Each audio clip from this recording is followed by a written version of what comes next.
चलिए आज भी इसी तरह के कोई जानदार शानदार एक योग लिख लीजिए जरा। इस दवाई का आप नाम लिख लीजिएगा। अब ये माइग्रेन में काम करता है, तो क्या लिखोगे? माइग्रेन को आयुर्वेद में अर्धावभेदक बोलते हैं, तो अर्धावभेदक कैप्सूल ऐसा लिख दो। अर्धावभेदक कैप्सूल लिख दीजिएगा। बहुत अच्छा दवाई है ये, मैं कई बार इसका प्रयोग किया हुआ हूँ। सिर दर्द, बेसिकली सिर दर्द, सबसे पहले तो ये जानना होगा है ना कि सिर दर्द, चूंकि अभी हम बेशक वो अपना क्लास जो है चलता रहेगा, लेकिन अभी इस तरह की जो चीजें हैं ना इसको समझना बड़ी जरूरी है। मैं मेरे वेबसाइट में लेके जाऊंगा। वेबसाइट में हमें लिखना है सिर दर्द, आप लोग चाहो तो उसमें लिख सकते हो सेल्फ डायग्नोसिस।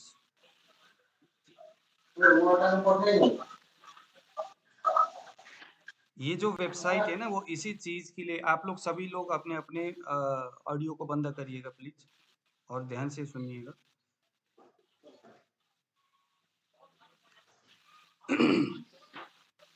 यहाँ मैंने लिखा सिर दर्द,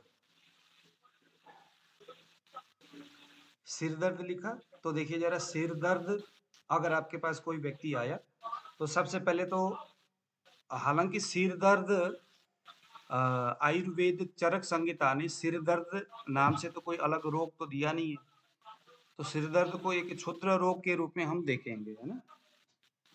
आप एकदम स्क्रीन को देखिए जरा, अब मैं थोड़ा बड़ा कर देता हूँ, आप लोग भी लिख सकते हो।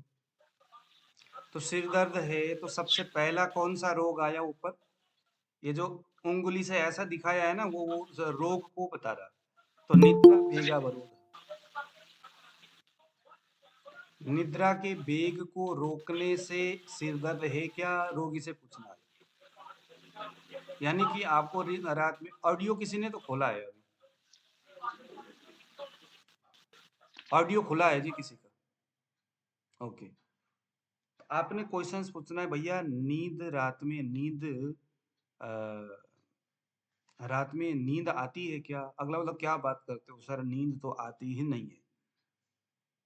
दिक्कत तो वही है, लेकिन आपके सामने आकर के वो नींद, अनिंद होना, अनिद्रा होना उसके लिए इतना बड़ा नहीं था जितना बड़ा सिर में दर्द था।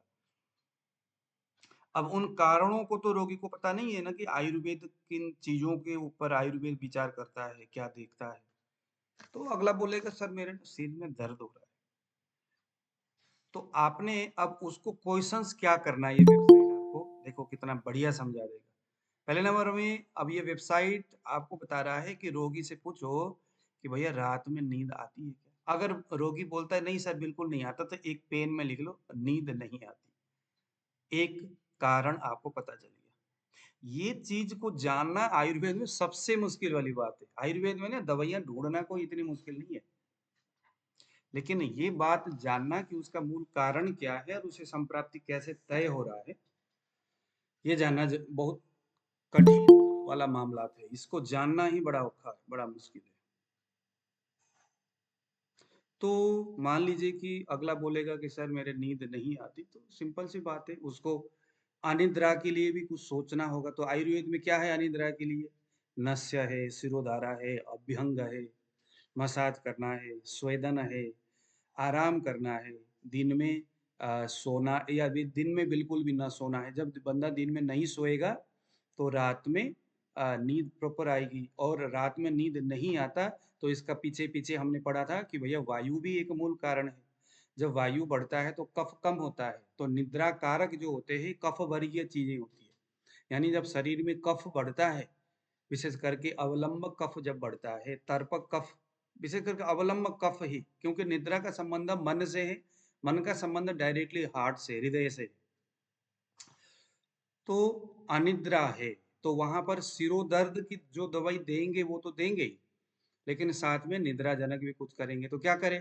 सिरोव्यंग करो, सिरोवस्ती करो, सिर में सिरोधारा करो, नस्य करो, अंजन करो, कान में तेल लगाओ, अच्छी तरह से मसाज करो, सर्वांग स्वेद दो, तो वायु इन क्रियाओं से समन हो जाएगा और उसको भोजन में स्निग्ध मधुर ऐसे आहार दे दो, अगर अग्नि उसका सही है तो नींद वाला मामला तो उधर ही हो गया। दूसरे नंबर में बोलता है, रोगी बोलता है नहीं सर नींद को तो बहुत परफेक्ट है, नींद में कोई दिक्कत नहीं है।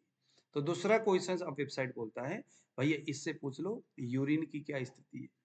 ये बोलता है मूत्र वेगावधारण, यानी पेशाब, इसको लिखना नहीं है, आप लोग लिख रहे हो, इसको वेबसाइट में आ ही जाएगा। ये तो किस बात के लिए लिखना है, ये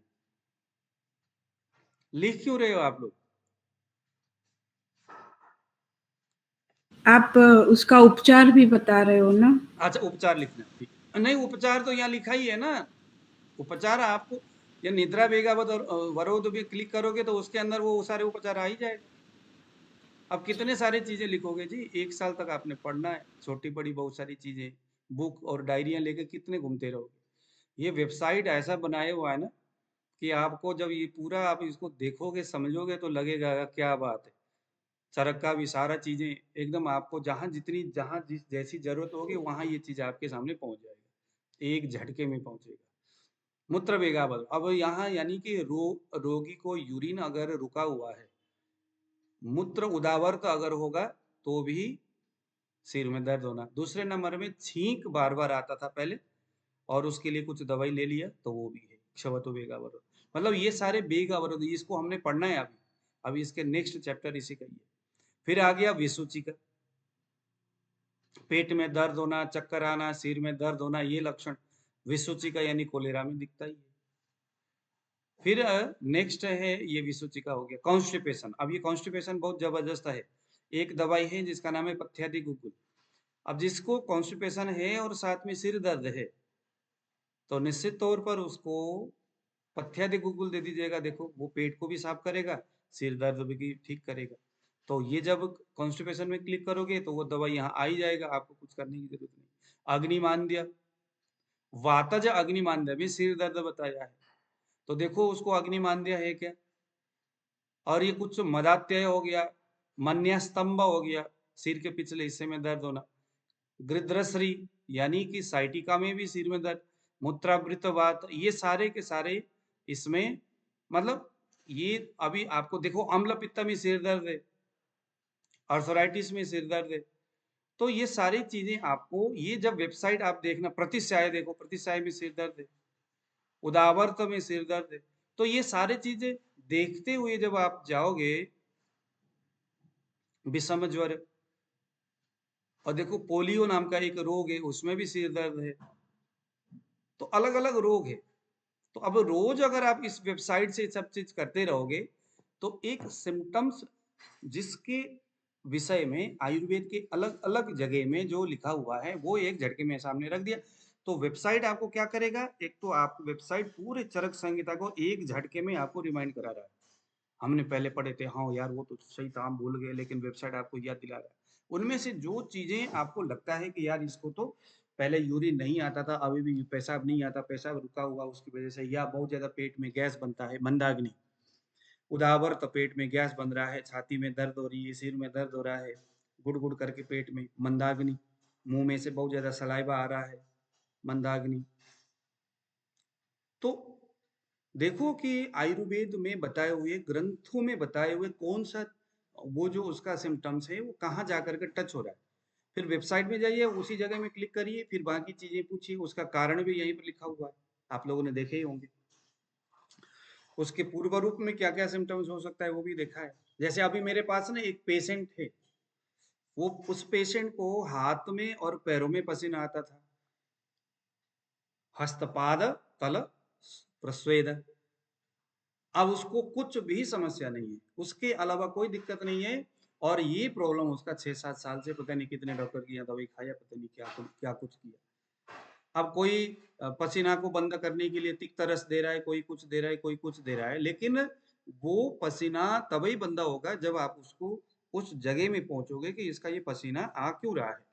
तो हमें कहाँ जाना पड़ेगा कि आयुर्वेद में कहाँ कहाँ हाथ और पैर में पसीना आने की बातें बताया है। जब तक हम उस जगह तक नहीं पहुंचेंगे तब तक हम उस कोई बाकी लक्षण दिखता नहीं है, बाकी कोई दिक्कत है ही नहीं और उसको पसीना आ रहा है। तो फिर ये वेबसाइट मैं भी पहले चक्कर में पड़ा, भाई प्रमेह में बताया है हाथ पैर में पसीना आना, प्रमेह भी उसको नहीं है।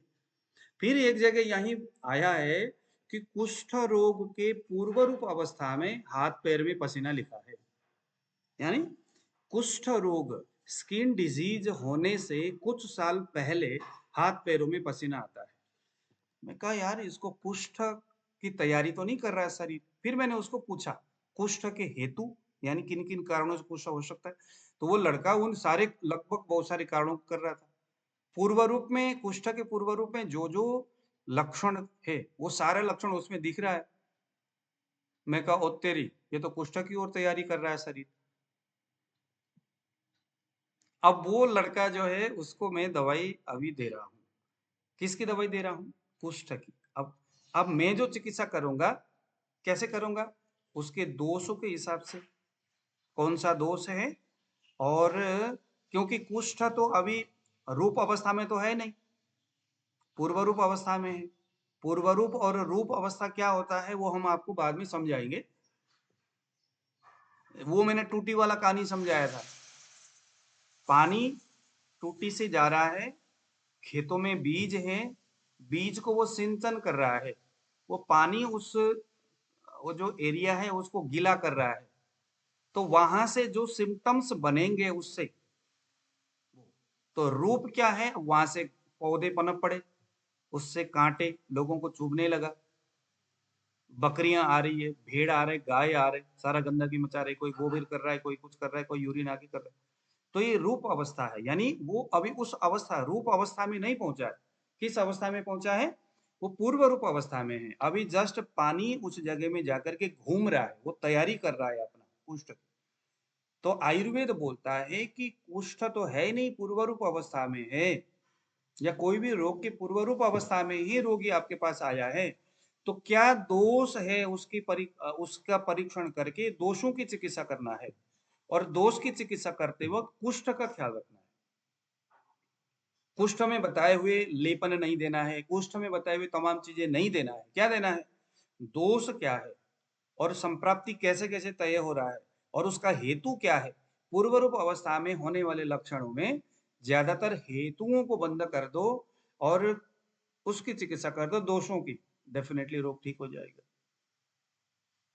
तो इस तरह से ये वेबसाइट हमें वहां बहुत फायदा देता है। तो अभी मैंने आप लोगों को बताया कि भैया ये मैंने बताया सिर में दर्द वाली, मैंने आपको कहानी बताया कि किन किन अवस्थाओं में सिर में दर्द हो सकती है।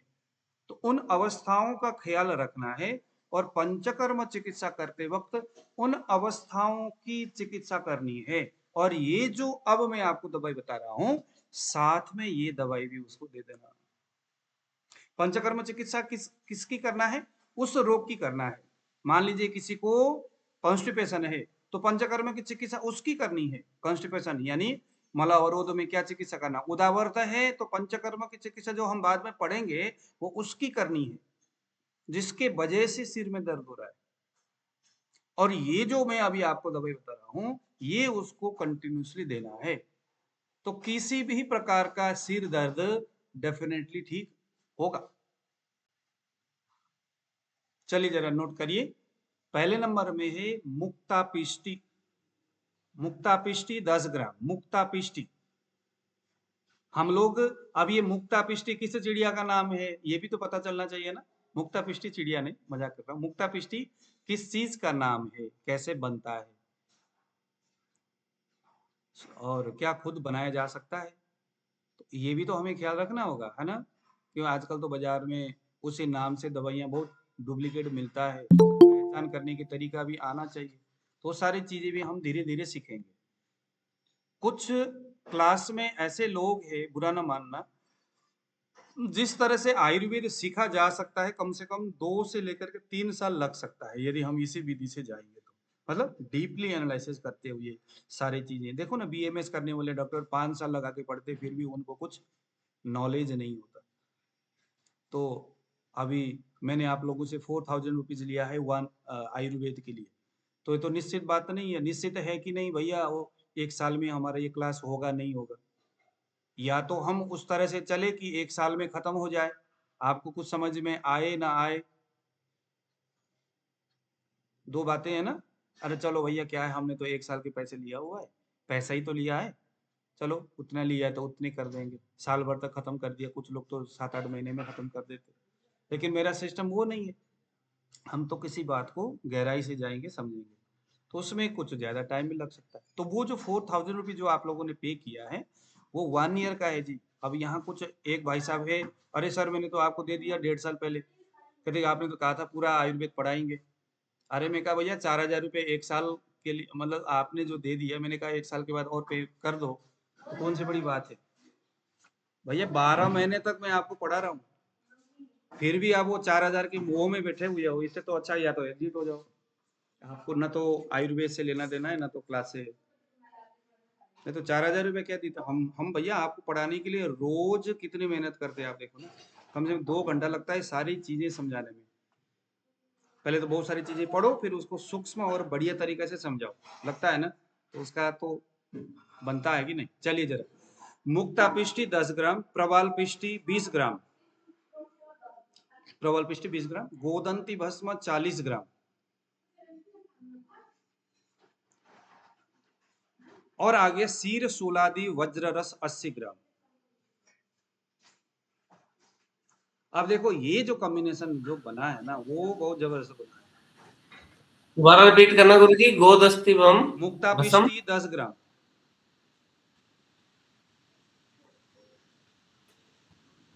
प्रवाल पिष्टी 20 ग्राम।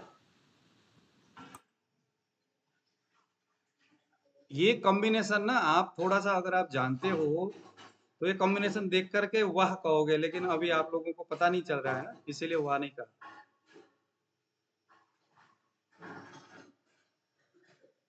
गोदंती भस्म, गोदंती भस्म 40 ग्राम,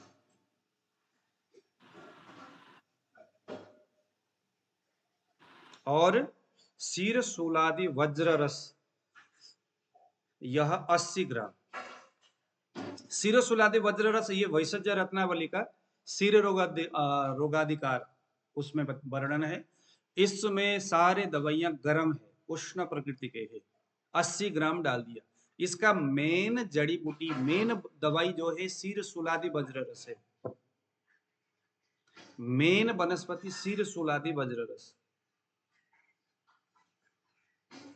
मैंने मेरे वेबसाइट में भी सिर सुलादी वज्र रस के बारे में मैंने लिखा हुआ है, ठीक है, लेकिन ये वाला फार्मूला उसमें नहीं है, मैं उसमें डाल दूंगा ये वाला फार्मूला। चलिए अब देखो, सिरसुलादी वज्र रस उष्ण है, गर्म प्रकृति का दवाई है। अब इसको मैनेज करने के लिए मुक्ता पिष्टी ठंडा, प्रबल पिष्टी ठंडा, गोदंती भस्म ठंडा, तीनों ही ठंडे ठंडे दवाई डाल दिया। 70 ग्राम जो है, 40 ग्राम गोदंती, 20 ग्राम प्रवाल पिष्टी, 10 ग्राम मुक्ता पिष्टी, 70 बरोबर भी नहीं रखा। सिरसुलादी का जो मान है 10 ग्राम थोड़ा ज्यादा ही रख दिया। अब ये अगर आप मुक्ता पिष्टी 10 ग्राम, प्रवाल पिष्टी 20 ग्राम, गोदंती भस्म 40 ग्राम, सिर सुलादी बदरस 80 ग्राम, इन सबको अच्छी तरह से घुटाई करिएगा। और इसको आप चाहो तो टैबलेट बना सकते हो, चाहे इसको कैप्सूल के अंदर भी इसको आप डाल सकते हो। इसका जो मात्रा है कम से कम भी आपका बनेगा 130, 300, 350 या 500 mg तक हो सकता है।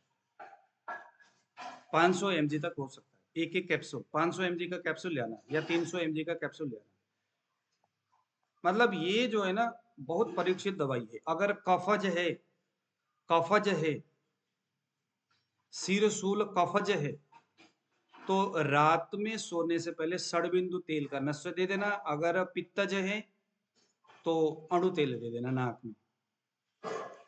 और जिस वजह से हो रहा है उसके ऊपर पंचकर्म करना है, जो वेबसाइट से पता चल जाएगा।